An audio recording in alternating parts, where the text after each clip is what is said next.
see Eckhardt-Gramatté.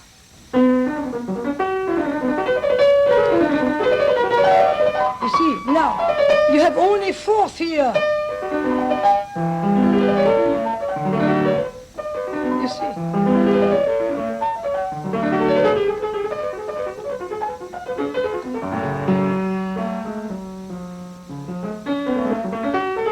Again, only semitone. Now, the pupils with me don't play like that. Because Bach did not play that. It is the only, from the whole Bach I have played in my life, it's the only mistake that Bach has done. I think it was George Bernard Shaw who said something to this effect, that it has taken me nearly a century of failure, aided by the natural decay of my faculties, to make myself sufficiently dull to be taken seriously by the British public.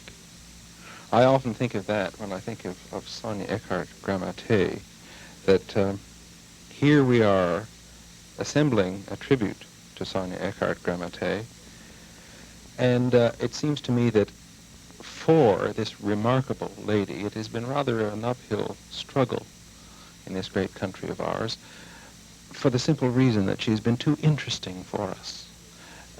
Rather the way Shaw was too interesting for the people of his time. I don't think there's any question that Sonia is a genius and an extraordinary person. And the very quality, this very extraordinary quality of hers, has made her hard for Canadians. Probably especially Midwestern Canadians, I don't know. I'm one myself. To accept easily. Now, the first is very strong. You see? The second time, mezzo forte. Now, absolutely behind the stage.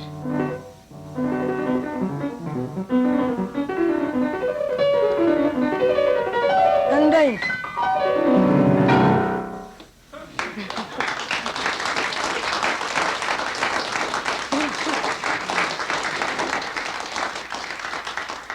I think if Madame Eckhardt-Gramatté had been much duller, much more conventional, we could all have taken much more easily even her revolutionary thinking, provided it was only on paper.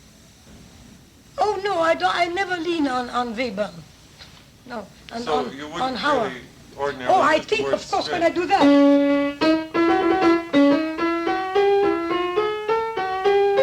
That's 12 tone. Or if I do that in my sonata. That's 12 tone, definitely.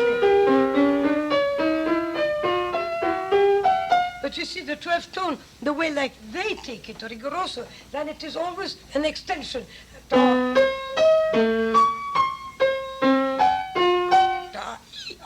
You know, we have a very nasty word in German for because I come from a German-speaking country, and they say that's a Dankelein. So you wouldn't say any of your 12-tone music was straight. It's not a Dankelein, never. And it's not straight. Never. I never do that. You see how close they are. And I have, of course, several lines. That is a one line, another line.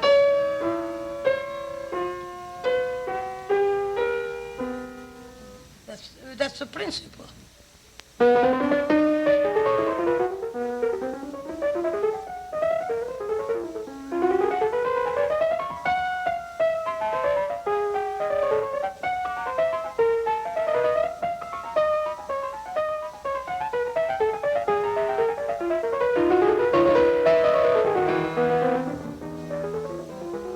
S.C. Eckhardt-Gramatté, pianist, violinist, composer. Born in Russia, she spent her early childhood in England, was educated in Paris, made her debut as pianist and violinist at age 11 in Berlin, later made her home in Spain and Austria. A true citizen of the world, and for the past 20 years a resident of Winnipeg, here in Manitoba. That's Lorne Watson, who prepared tonight's profile of the composer and who will also narrate the program. Dr. Watson is director of the School of Music at Brandon University, and he's writing a book on Madame Eckhardt-Gramatté. Much of the material in this program was recorded at 2 lecture recitals given by the composer at Brandon University, dealing with her own works as well as her views on music interpretation. Other music quotations, some of them from CBC programs, are used with permission from the American Federation of Musicians of the United States and Canada. Of course, the program will include a good lot of Eckhardt-Gramatté's music, beginning with this slow movement of her 5th piano sonata. The performance is by the composer, recorded for a CBC Distinguished Artist recital shortly after her arrival in Canada some 20 years ago.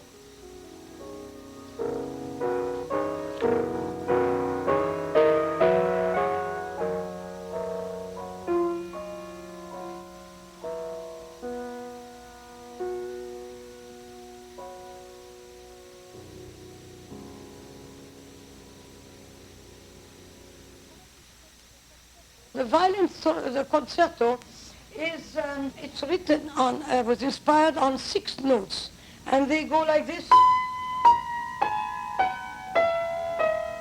6 notes, and then up. That I go down. It doesn't come. 1, 2, 3, 4, 5, 6, 4, 5, all on the 6 notes, and I have been able to write the whole 30 minutes inspired of 6 notes. The first style is not free. It is only coming from my virtuous career. I have played so much.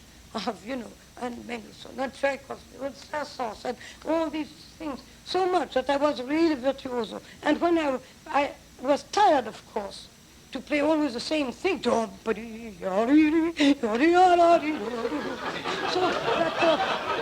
then I started then to say, I'm going to write my stuff myself. And that is how come that I have written all my works are virtuoso, the first style, all, and very disciplined. When I have something constructed, I stick to that, but not in the conventional way. The second style, when I was in Berlin, then comes the sonata form, the fugue, and the canon, and all kinds of things what you have to learn if you want to be on counterpoint in a real way, like in the classical way. Now, this concerto is on 6 notes, and will you start? 1, 2, 3, 4, 6 notes.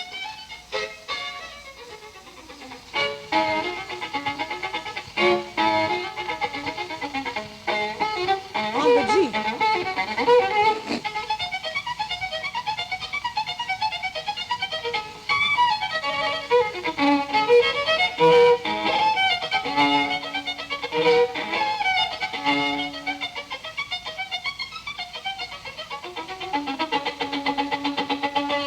Vertical.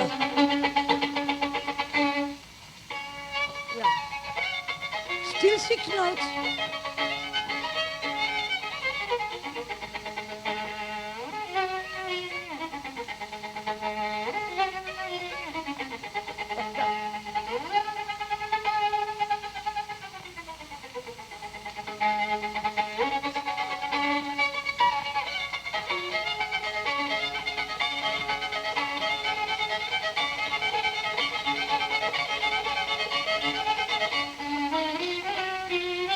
Here the concerto is the end. That's a les bévol, goodbye. It is the whole thing is a biography of myself. Now comes the voice of the death. With harmonic on the bow, not on the left hand. It's like an oboe.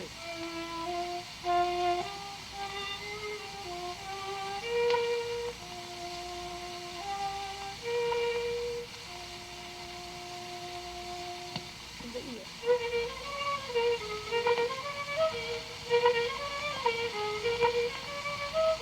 And now the anxious.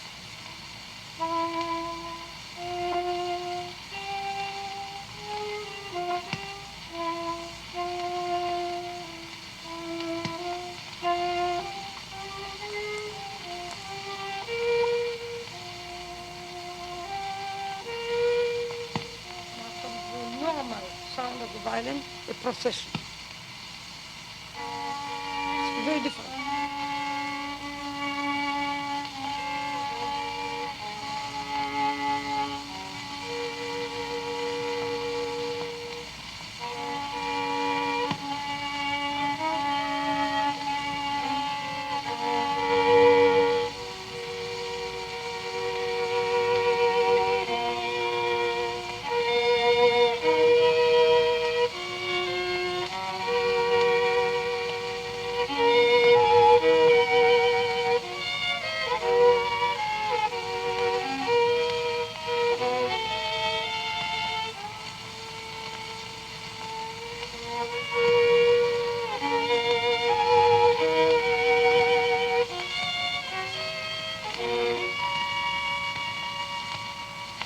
The dance on the coffin, the devil, of course.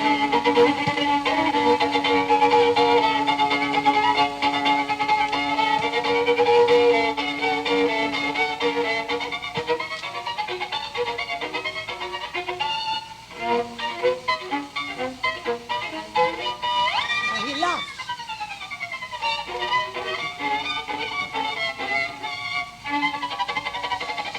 Shakes himself.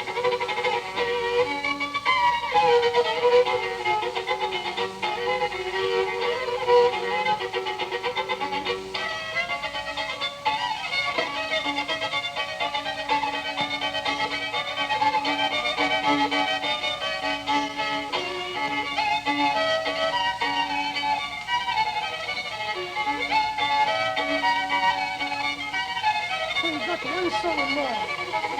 The devil. He was happy.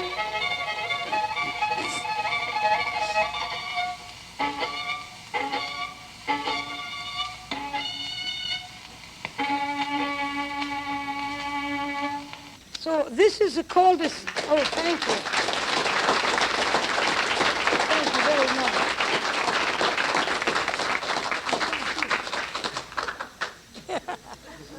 That virtuoso performance is by the composer herself, taken from a commercial recording made by her in Paris in the 1930s. Although her first works were quite naturally for her own instruments, the piano and violin, Eckhardt-Gramatté later found herself quite at home with the large orchestra.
An excerpt from the First Symphony of Eckhardt-Gramatté, recorded by the Breslau Symphony in 1939.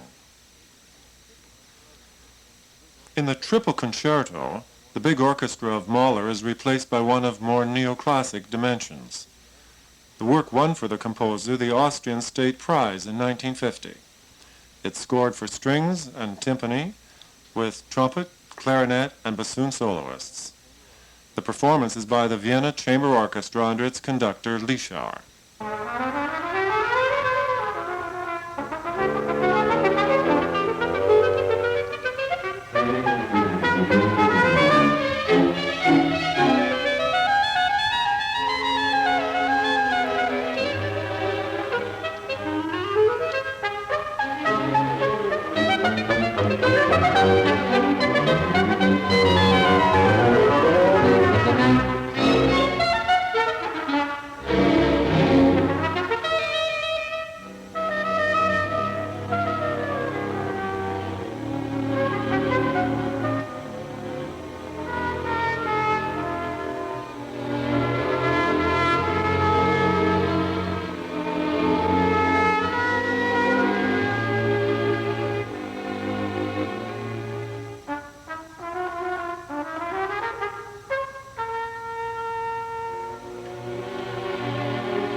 The second movement is written on three themes, and they are not mixed, never mixed. So it is the only one in my work that I tried to do it again, and I gave up because it never lucked to me to do it again. When I do something very seems to me that's very good, I like to do it another time, and it never comes twice. So that this you will see that the trumpet has his little fanfare when he stops, and the other one has his theme. He continues his little theme where he stopped. He doesn't. The three things are never joined together, and the clarinet is this little tune that he has. It's always continuing. Then comes the bassoon with a very typical staccato. It's like in the how do you call them, backyard, and all the birds start to quack, quack, quack. Barnyard sounds. Yeah, that's it. And that is the second movement. It is written on the three instruments, all for itself, all continuing by themselves, and there's a timpani, and then there's the strings.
Ever since her arrival in Canada, Eckhardt-Gramatté has played an active role on the national music scene, but perhaps a more conspicuous one in Manitoba.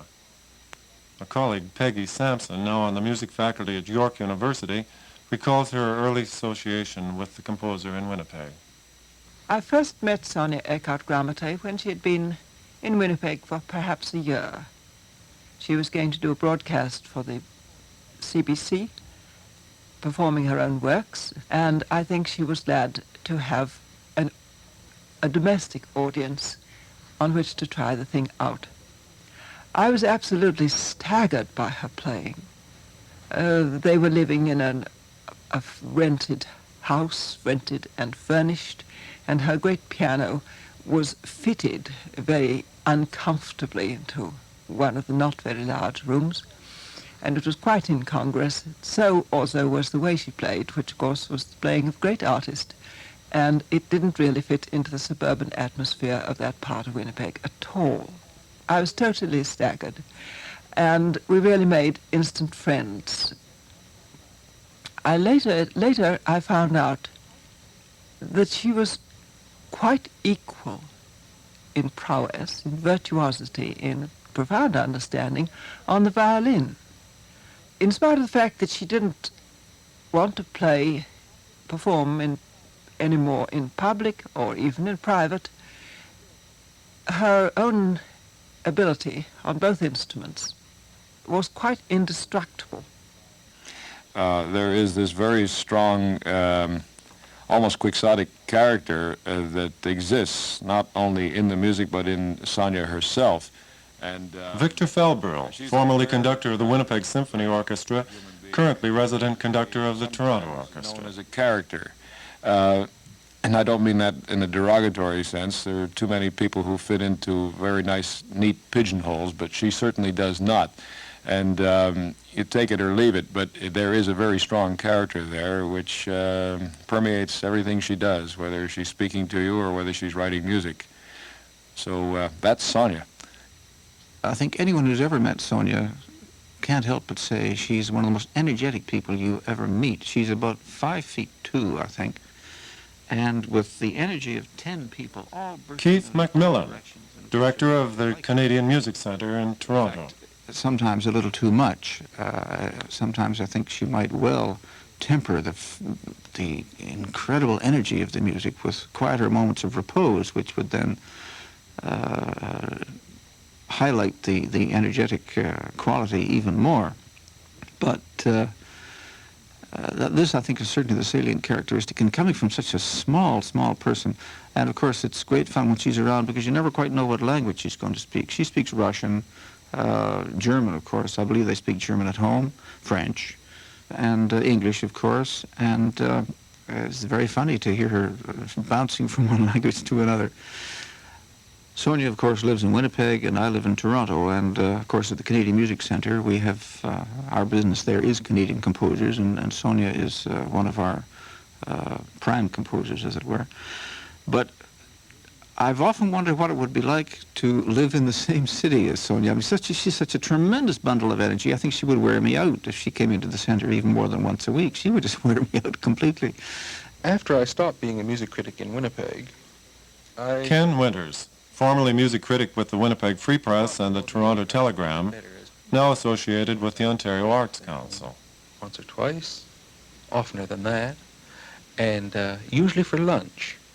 And the Eckhardt lunches are an experience in themselves.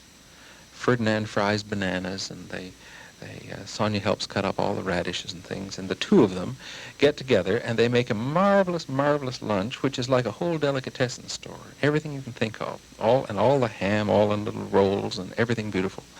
And you have a little bit of this and a little bit of that, and you have the most charming and radiant hospitality. The Sonia Eckhardt that we see in public is sometimes a little daunting. She is very much a personage, and she's very hot about things, and we tend maybe a little bit sometimes to draw into ourselves when Sonia comes on the scene. I've seen adjudicators quail, But in the Eckhardt home, an entirely different atmosphere prevails. The Eckharts become soft and friendly and it's the most wonderful hosts, the kindest, gentlest, most wonderful hosts. And a side of Sonia comes out, which is not aggressive, which is not fighting a battle. The battle of the woman composer from a complex and competitive older culture attempting to make a mark on a country which is relatively innocent and somewhat indifferent. She doesn't do that when she's giving you lunch in her home. She's an entirely different person. She's very young, very charming, rather girlish actually, in a very nice way.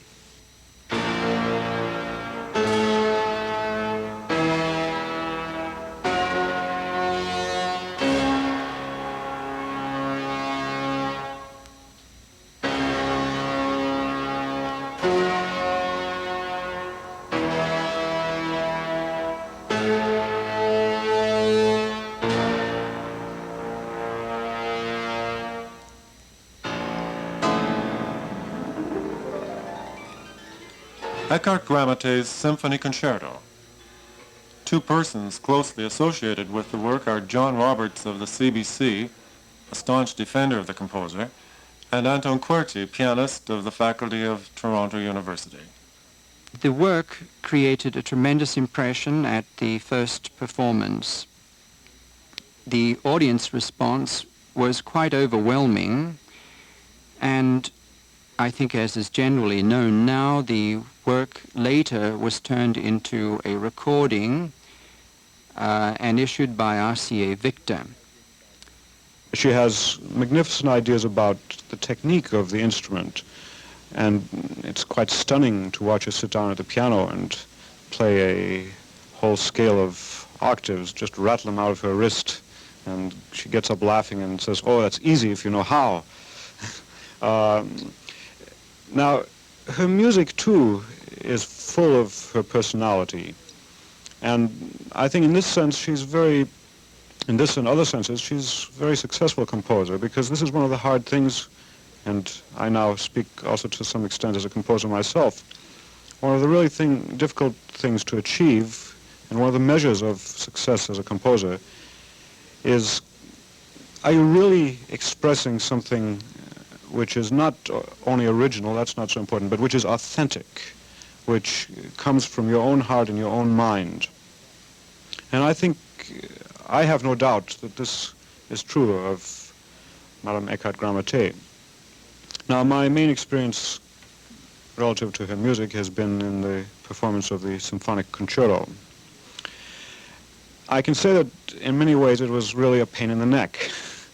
But well, that's often the case, but the important thing is that today, when on occasion I've listened to the recording, I really think maybe it was worthwhile.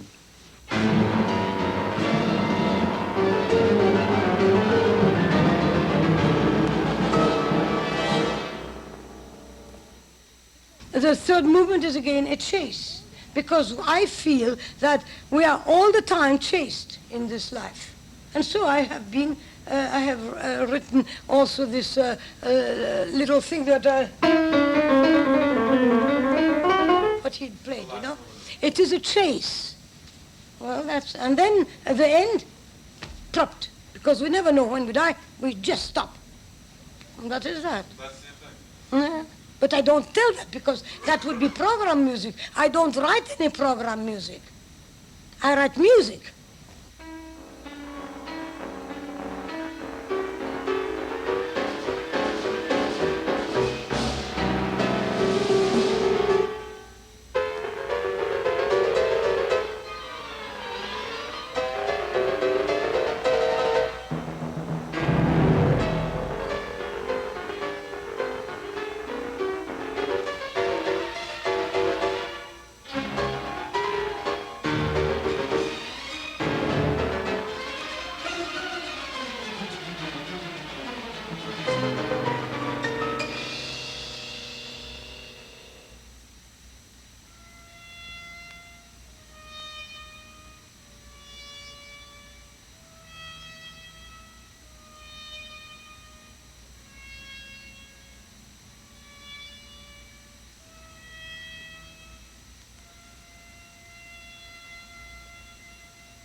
anybody meets her, I think the very first moment or very first minute must realize that she's extraordinary. Marta Heedy, formerly of Winnipeg, where she was assistant concert master of the Winnipeg Symphony Orchestra, now on the faculty of McMaster University. I can say that she's a genius. I heard records when she was young and played the violin, played so beautifully that you could be mistaken perhaps with the great violinists of today, Heifetz or anybody like in that category. Then I heard her playing in her home, just intimately, the piano, and I was so surprised. I got the experience as I would get from listening to Rubinstein, how she phrases and how she talks about music. She was commissioned to write pieces for me. First she wrote a piano trio for the centennial year. All the music she wrote, it was very exciting because a composer who knows the violin and of course also the cello, the string instrument, as much as she knows the piano, brings out from all the three instruments the most, not only musically, but all the capacity what an instrument can bring out. This is, I think, is very unusual, a composer who can equally write something for string and also for piano with the same ease.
The biography of Eckhardt-Gramatté is an extremely rich one, worthy of a romance of E.T.A. Hoffmann.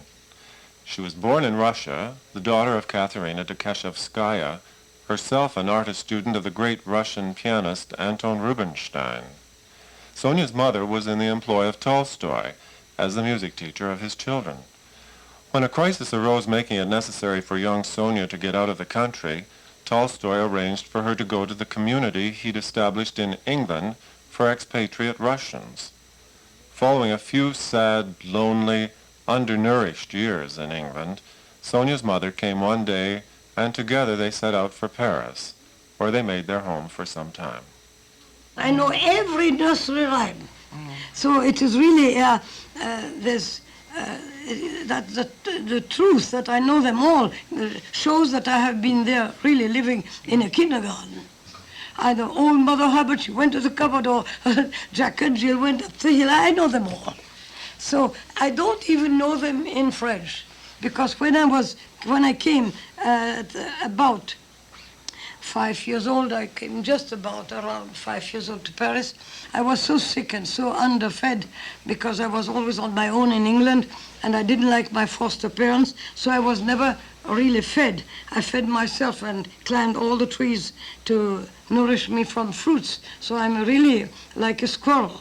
Once I came on one of the apples, one of the trees which had the best apples. I knew the qualities very, very well because I knew each tree. And so when I came... selective, yeah. Very selective. And when I was on the top one day, there suddenly came an old man with a gun.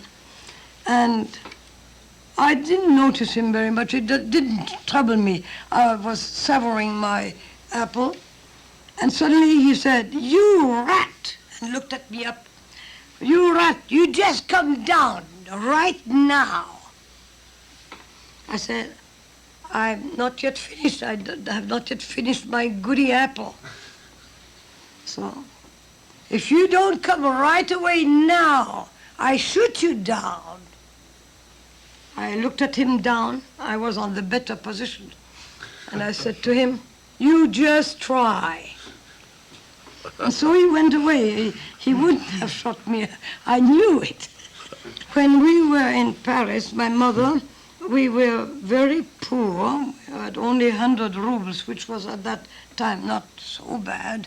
But I had only 100 rubles from my Tante Sophie, from the aunt, which was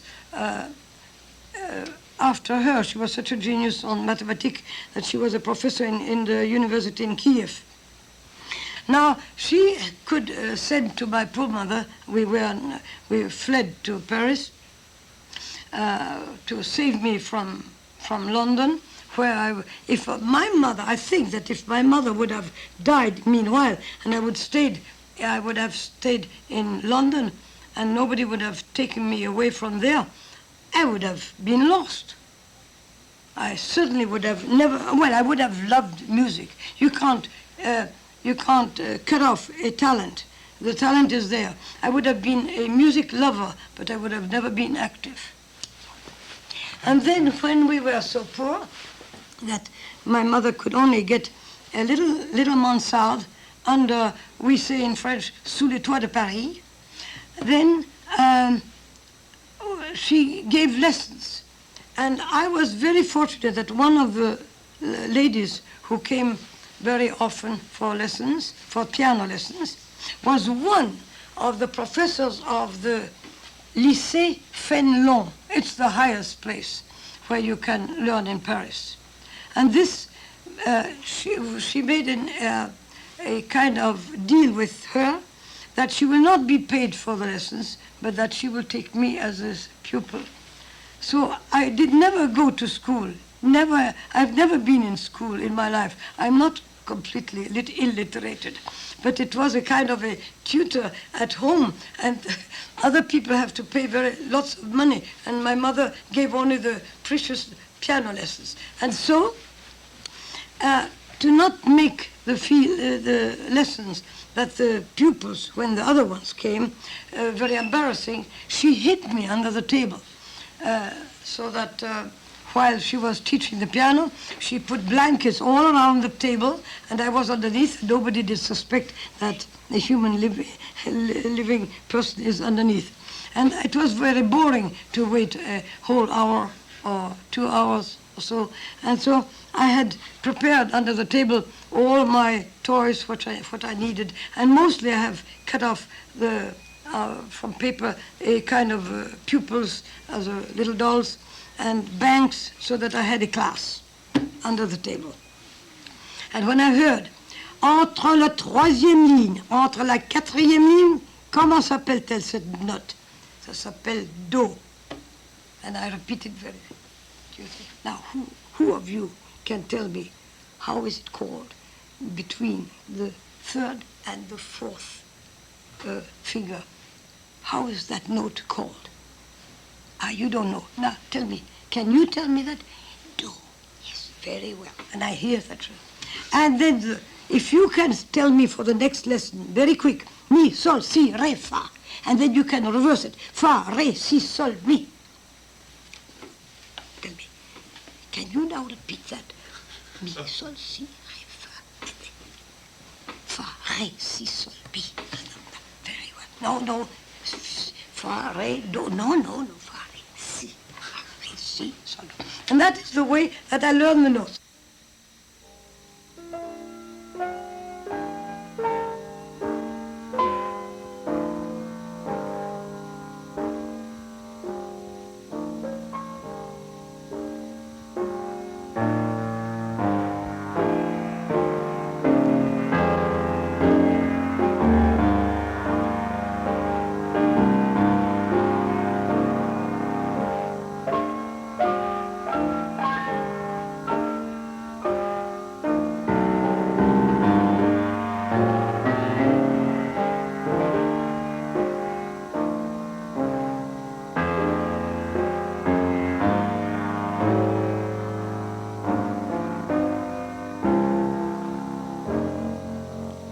After a relatively short period of study, Sonia was ready to audition for entrance to the Paris Conservatoire as both a pianist and violinist.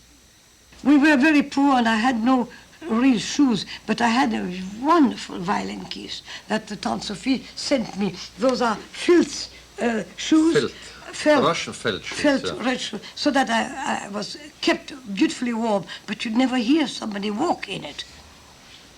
So when I came on the stage for my examen, I saw 3 heads together. Gabriel Fauré was white, and there was 3 other people there.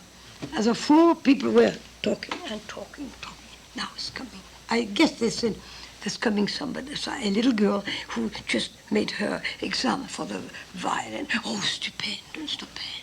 I guess they have talked about it. All the heads were together. And I come and I stay and I stand until they say, play. They say, are you ready? Or something. So I stayed.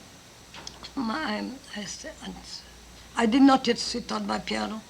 And then, oh, mais elle est déjà là, la petite. Oh, she's already here. Did you hear her come?